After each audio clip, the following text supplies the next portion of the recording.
پاک صلی اللہ تعالی علیہ وسلم نے ہمیں یہ بتایا ہے کہ پچھلے لوگ کیسے اللہ رب العزت کو منایا کرتے تھے، کیسے اللہ رب العزت کو راضی کیا کرتے تھے۔ نبی پاک صلی اللہ تعالی علیہ وسلم نے ہمیں اللہ رب العزت کو منانے کا طریقہ بھی بتایا ہے، کیسے اللہ رب العزت کو راضی کیا جائے۔ نبی پاک صلی اللہ تعالی علیہ وسلم نے ارشاد فرمایا کہ جب ماں باپ دعا مانگتے ہیں اپنے اولاد کے حق میں تو اللہ رب العزت ماں باپ کی دعا کو قبول فرما لیتا ہے۔ نبی پاک صلی اللہ تعالی علیہ وسلم ارشاد فرماتے ہیں اگر کوئی مسافر دعا مانگتا ہے تو اللہ رب العزت اس مسافر کی دعا کو قبول فرما لیتا ہے۔ نبی پاک صلی اللہ تعالی علیہ وسلم نے ارشاد فرمایا اگر کوئی بیمار دعا مانگتا ہے تو اللہ رب العزت دعا کو قبول فرما لیتا ہے۔ نبی پاک صلی اللہ تعالی علیہ وسلم یہ بھی ارشاد فرماتے ہیں کہ جب کوئی ضعیف، کوئی کمزور، یہ لوگ جب کسی کے لیے دعا مانگتے ہیں تو اللہ رب العزت ان لوگوں کی دعاؤں کو بھی قبول فرما لیتا ہے۔ نبی پاک صلی اللہ تعالی علیہ وسلم ارشاد فرماتے ہیں کہ اگر فرض ادا کر کے دعا مانگی جائے تو اللہ رب العزت اس دعا کو بھی قبول فرما لیتا ہے۔ نبی پاک صلی اللہ تعالی علیہ وسلم نے ارشاد فرمایا کہ اگر پچھلی رات اٹھ کر اللہ رب العزت کی بارگاہ میں عرض کرو گے، رو گے، گر گراؤ گے تو اللہ رب العزت دعا کو قبول فرما لے گا، یقیناً وہ مان جائے گا۔ اور نبی پاک صلی اللہ تعالی علیہ وسلم نے ہمیں دن بھی بتائے ہیں۔ نبی پاک صلی اللہ تعالی علیہ وسلم نے ارشاد فرمایا کہ جمعے والی دن دعا مانگو، اللہ رب العزت جمعے کے دن کی دعا کو قبول فرما لیتا ہے۔ شب قدر کو دعا مانگو، اللہ رب العزت دعا کو قبول فرمائے گا۔ شب برات کو دعا مانگو، اللہ رب العزت دعا کو قبول فرمائے گا۔ رمضان کی راتوں میں دعا کرو، اللہ رب العزت قبول فرمائے گا۔ قرآن کریم کے ختم ہونے پر دعا کرو، اللہ رب العزت مان جائے گا، دعا کو قبول فرمائے گا۔ اللہ کے نبی صلی اللہ تعالی علیہ وسلم نے ہمیں طریقے بتائیں دعا کو قبول کرنے کا اللہ رب العزت کی بارگاہ میں، لیکن ہمیں تو حاضر ہونا تھا، ہمیں تو جانا تھا۔ اب ہمیں آگے بڑھنا ہے، ہمیں اللہ رب العزت کی بارگاہ میں عرض کرنا ہے۔ نبی پاک صلی اللہ تعالی علیہ وسلم نے ارشاد فرمایا کہ جو مومن متقی ہوتا ہے، پرہیزگار ہوتا ہے، اللہ رب العزت کی عبادت کرتا ہے تو وہ مومن کچھ نیکیاں بھی کیا ہوا ہوتا ہے۔ جس طرح بندوں کو اپنے گناہوں کا علم ہوتا ہے کہ ہم نے گناہ کیا ہے، ہم نے فلاں کام غلط کیا ہے، ہم نے لوگوں کو تکلیف پہنچایا ہے، لوگ ہم سے ناراض ہیں، تو اسی طرح بندوں کو اپنے نیکیوں کا بھی علم ہوتا ہے کہ میں نے اللہ رب العزت کی بارگاہ میں ذکر و اذکار کیا ہے، اللہ رب العزت کا شکر ادا کیا ہے، ایمان والوں کی مدد کی ہے، اور میں نے جو بھی کی ہے سب صرف اور صرف اللہ رب العزت کی رضا کی خاطر کیا ہے، جو راز میرے اور میرے رب کے درمیان موجود ہے۔ اور فرمایا گیا کہ جب انسان الجھ جائے، کسی دشواری میں پھنس جائے، کسی مصیبت میں وہ مبتلا ہو جائے، اور جب کسی بڑی آزمائش میں وہ مبتلا ہو جائے اور اس وقت انسان سمجھ لے کہ وہ بہت بڑی تکلیف میں گرفتار ہے، بہت بڑی مصیبت میں موجود ہے، تو نبی پاک صلی اللہ تعالی علیہ وسلم نے ہمیں اور بھی طریقے بتائے ہیں مانگنے کا، اور یہ روایت صحیح مسلم میں موجود ہے۔ اس کے راوی ہیں حضرت عبداللہ ابن عمر رضی اللہ تعالی عنہ۔ نبی پاک صلی اللہ تعالی علیہ وسلم فرماتے ہیں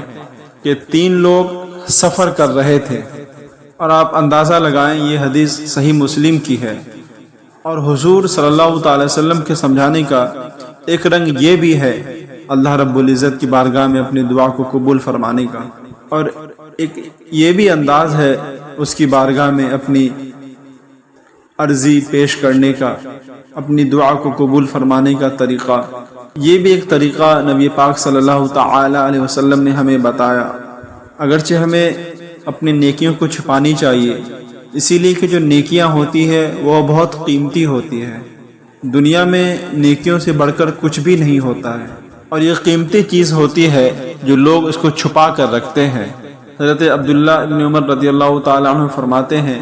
کہ نبی پاک صلی اللہ تعالی علیہ وسلم نے ارشاد فرمایا کہ 3 لوگ سفر کر رہے تھے کہ راستے میں اچانک طوفان آ گیا، تیز بارش شروع ہو گئی، تو نبی پاک صلی اللہ تعالی علیہ وسلم نے ارشاد فرمایا کہ وہ تینوں بارش سے بچنے کے لیے ایک غار میں چھپ گئے، ایک گفا میں چھپ گئے۔ پرانے زمانے میں غار ہوا کرتی تھی، جب لوگ سفر کرتے تھے تو پتھروں کے درمیان وہ اپنی رات کو گزارا کرتے تھے، رات کو وہاں مسکن کیا کرتے تھے۔ تو وہ تینوں غار کے اندر چلے گئے، اسی لیے کہ طوفان بہت زیادہ تھا، اور جب وہ تینوں غار کے اندر چلے گئے تو اللہ کے نبی صلی اللہ تعالی علیہ وسلم ارشاد فرماتے ہیں ایک پتھر اوپر سے لڑکتا ہوا نیچے آیا اور اس غار کے منہ کے سامنے وہ آیا اور اس نے غار کے منہ کو بند کر دیا، یعنی وہ گفا بند ہو گیا، اور اتنے تیز اور اتنے مضبوطی کے ساتھ وہ پتھر سامنے آیا کہ اندر روشنی جو آ رہی تھی وہ بھی ختم ہو گئی، اندر بالکل اندھیرا سا ہو گیا۔ اور 3 لوگ تھے، کچھ وقت تو وہ پریشان رہے، غمزدہ رہے کہ شاید اب ہم کبھی بچ نہیں پائیں گے، شاید چاروں جانب اندھیرا ہے اور اندھیرا ہی رہے گا، شاید اب ہمیں یہاں سے نکلنے کے لیے کوئی راستہ میسر نہیں ہوگا۔ پہلے تو وہ کافی پریشان رہے، اس کے بعد وہ لوگ آپس میں کہنے لگے کہ اس طرح کیا جائے، آپ میری بات کو غور کریں کہ ان لوگوں نے کہا کہ اس طرح کرو کہ زندگی میں اگر کوئی نیکی کی ہے نا تو اس نیکی کو ذرا یاد کرو، اور یاد کر کے اللہ رب العزت کی بارگاہ میں عرض کرو، وہ کریم ہے، ضرور ہے کہ وہ کرم فرما دے گا، وہ رحیم ہے، ضرور ہے کہ ہم پر رحم فرما دے گا۔ اگر ہم عرض کریں گے ضرور اللہ رب العزت ہماری عرضی کو قبول فرمائے گا اور ہمیں اس اندھیرے سے نجات عطا فرمائے گا۔ یا آپ اندازہ فرمائیں کہ بیان کون کر رہے ہیں، یہ نبی پاک صلی اللہ تعالی علیہ وسلم بیان کر رہے ہیں، آپ ارشاد فرما رہے ہیں، مدینے والے رسول اعظم بیان کر رہے ہیں، یہ رسول اعظم صلی اللہ تعالی علیہ وسلم بیان فرما رہے ہیں۔ یہ وہ اسٹوری ہے جو ہمیں ہمارے نبی اعظم صلی اللہ تعالی وسلم نے ہمیں بتایا، یہ وہ کہانی ہے جسے نبی پاک صلی اللہ تعالی وسلم نے ہمیں بتا کر ہمارے ایمان کو روشن کیا۔ نبی پاک صلی اللہ تعالی وسلم ارشاد فرمانے لگے کہ ان میں سے ایک نے سب سے پہلے اپنے ہاتھ کو اٹھایا، عرض کرنے لگا، اے اللہ رب العزت، تو جانتا ہے نا میں نے بکریاں رکھی ہے، میں بہت غریب ہوں، اور اے رب کریم تو یہ بھی جانتا ہے کہ میرے بچے بھی ہیں، میری بیوی بھی ہے، اور جب بھی میں گھر لوٹا ہوں، جب بھی میں گھر واپس جاتا ہوں تو دودھ اپنے بچے اپنی بیوی کو نہیں دیتا ہوں، بلکہ سب سے پہلے میں اپنے ماں باپ کو دودھ دیتا ہوں۔ اے اللہ رب العزت، میں نے اپنے ماں باپ کے ساتھ ہمیشہ کرم کے بازو کھول کر معاملات کیے، ان سے محبت کیے، اور وہ لوگ غار میں تنہا بیٹھے ہوئے تھے،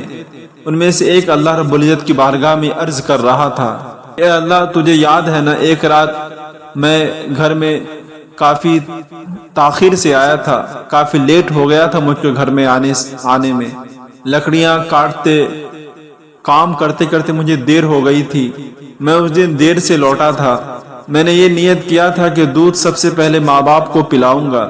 اے رب کریم، جب میں گھر واپس آیا تھا تو میرے ماں باپ بالکل تھک کے چور ہو کے وہ لوگ سو گئے تھے، تو میری بیوی نے مجھ سے کہا کہ آپ بچوں کو پلا دیجئے، وہ سو گئے ہیں۔ تو میں نے کہا کہ نہیں، میرے ذمے ہے کہ ان بوڑھے ماں باپ کے دل کو ٹھنڈا کرنا،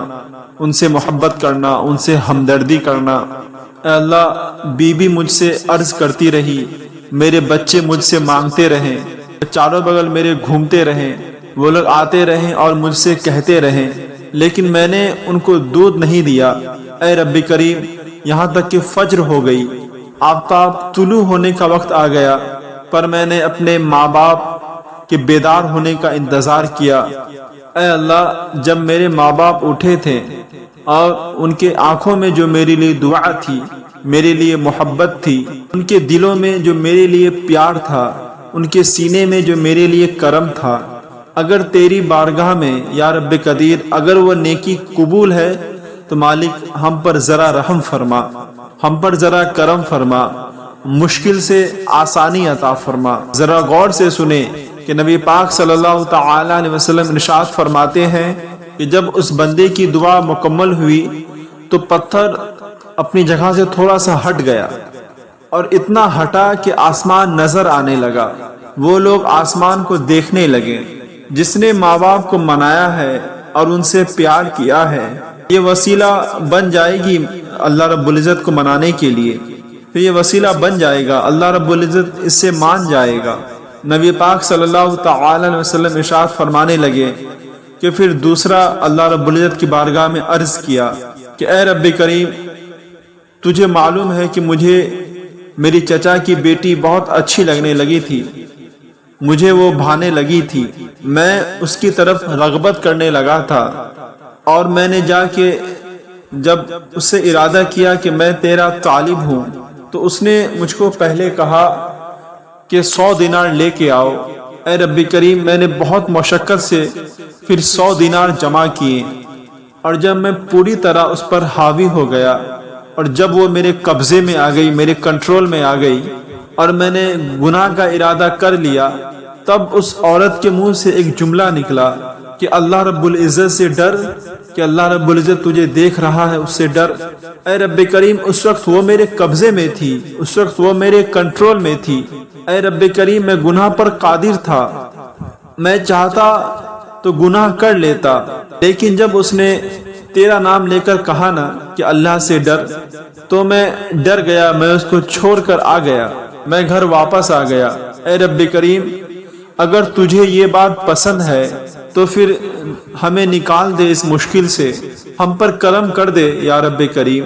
میری تو چڑھتی جوانی تھی، میں بہت ینگ تھا، میں تو چاہتا سب کچھ کر لیتا، لیکن بس تیرے نام سن کر میں نے سب کچھ چھوڑ دیا، گناہ کا ارادہ میں نے ترک کر دیا،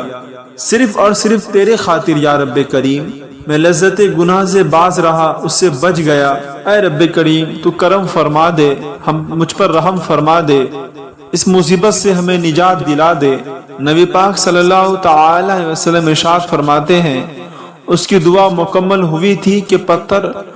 اور ذرا سا ہٹ گیا، تو پھر تیسرا اللہ رب العزت کی بارگاہ میں عرض کرنے لگا کہ اے رب کریم، ایک غریب کو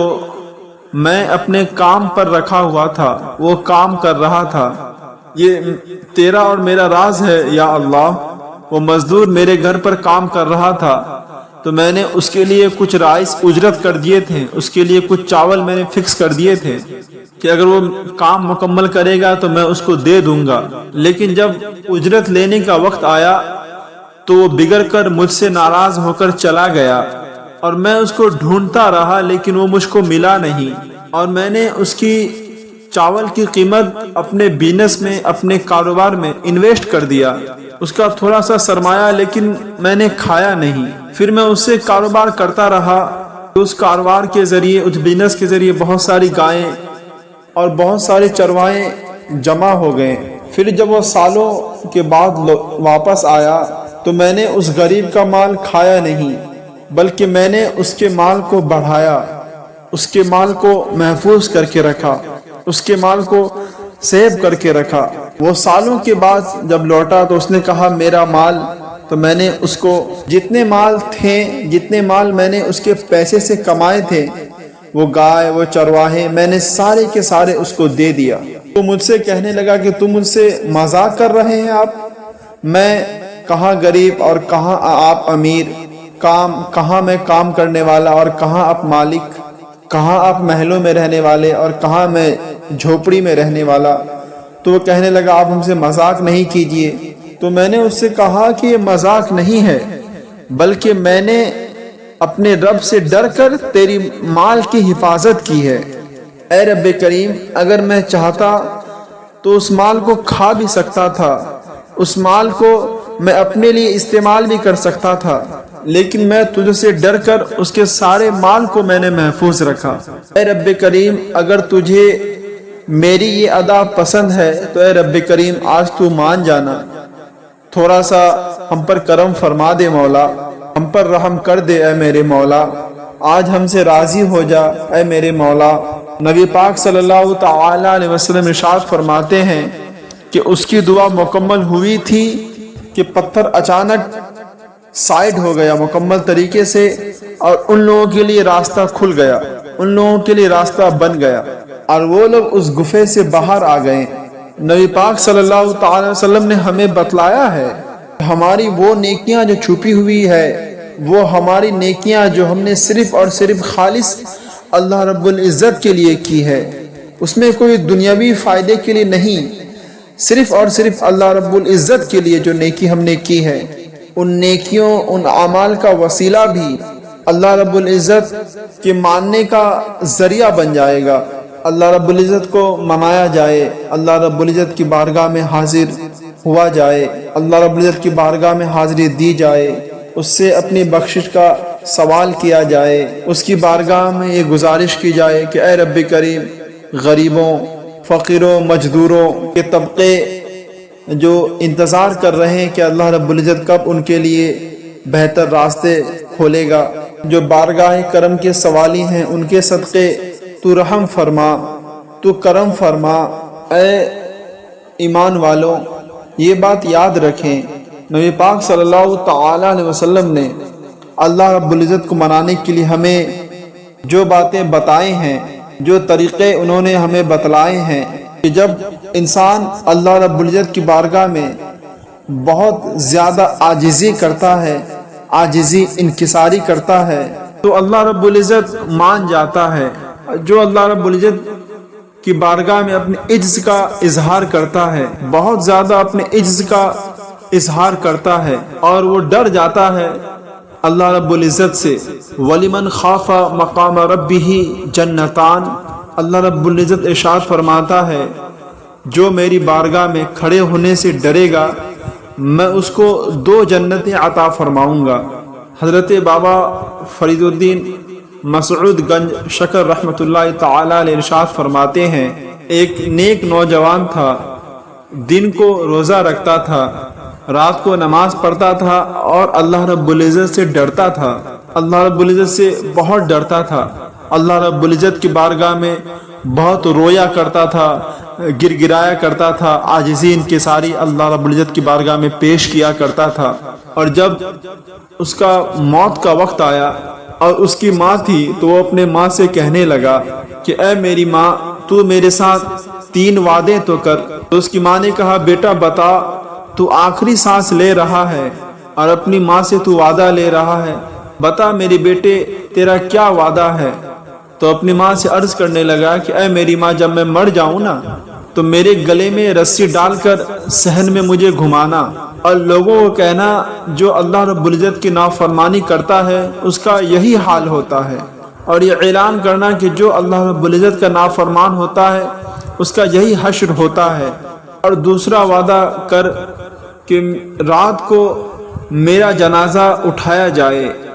میں یہ نہیں چاہتا کہ کسی کے منہ سے یہ لفظ نکل جائے کہ دیکھو یہ اللہ رب العزت کا نافرمان جا رہا ہے، اللہ رب العزت کا ناشکر جا رہا ہے، اسی لیے رات کو میرے جنازہ کو اٹھانا، رات کو میرے جنازہ کو لے کے جانا دفن کرنے کے لیے۔ اور اے میری ماں، تیسرا میرے ساتھ یہ وعدہ کر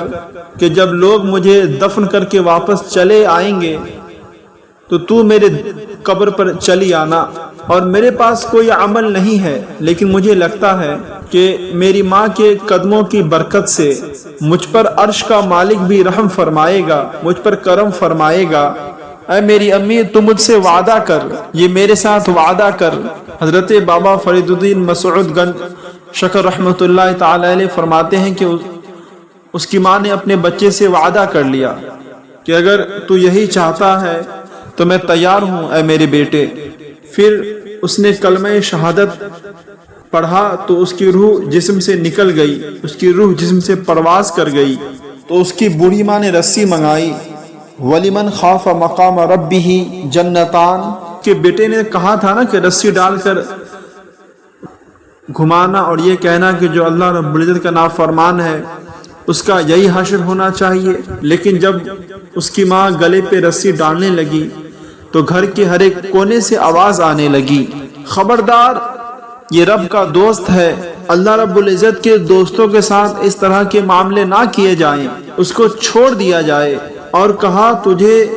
اسے کچھ بھی کرنے کی ضرورت نہیں ہے، یہ تو رب کا دوست ہے، یہ رب کا دوست ہے اور رب کی بارگاہ میں حاضر ہو گیا۔ کوئی یہ نہ سوچے کہ بابا فرید الدین شکرگنج رحمۃ اللہ تعالی علیہ نے یہ کہا تو یہ بات درست نہیں ہے، بلکہ حدیث پاک میں بھی ہے۔ حضرت ابو ہریرہ رضی اللہ تعالی عنہ راوی ہیں کہ نبی پاک صلی اللہ تعالی علیہ وسلم نے ارشاد فرمایا کہ جب ایک شخص مرنے لگا، اپنے اولاد سے کہنے لگا کہ جب میں مر جاؤں تو مجھے جلا دینا اور میرے جلے ہوئے وجود کو پیس دینا، پھر مجھے ہوا میں اڑا دینا، اسی لیے کہ مجھے بہت ڈر لگتا ہے کہ اللہ رب العزت نے اگر مجھ سے پوچھا، مجھ سے حساب لیا تو میں اس کے قابل نہیں ہوں، اس لیے مجھے اڑا دینا ہواؤں میں، کہ اگر وہ مجھ سے حساب لے گا تو بہت